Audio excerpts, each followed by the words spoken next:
When I've kind of made that swing from that positive curve back to that reverse curve, there's probably some things in here I didn't address all the way. This is a little bit ducks in right here. So that's something to really take note of for when you get to your larger piece. Like, you know, where did I have challenges? You know, how can I address that? The other thing is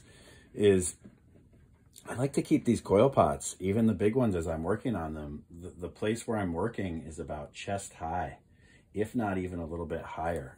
What that does is it makes it so you can actually see what you're doing.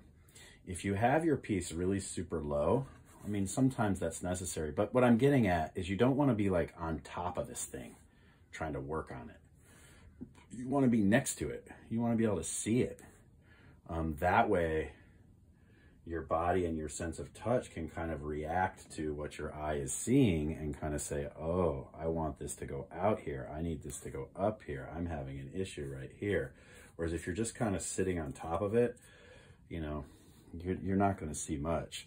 So it's really important to continue to be an observer in this, especially when you have a desired result, right? Because you want to get that result down somewhere. That's why I have the drawing there, so you can kind of think, oh, okay, that's what I'm trying to do.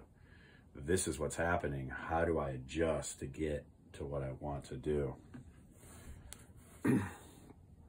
This constriction at the neck is maybe a little bit more than I planned. You see I've gotten quite small here as I've come in. I can simply go in here and start to gently kind of push this out little by little all the way around and kind of bring that open a little bit more.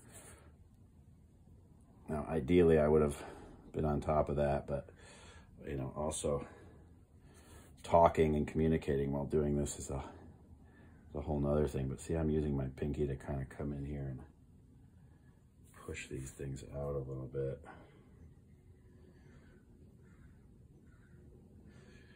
And as I said, you know, I'm not totally resolved on what I want to do up top here. So I may leave this thing covered and bounce back and forth off of it to use it to kind of sketch some different ideas about how I want this piece to end, and or maybe where to put handles and all of that.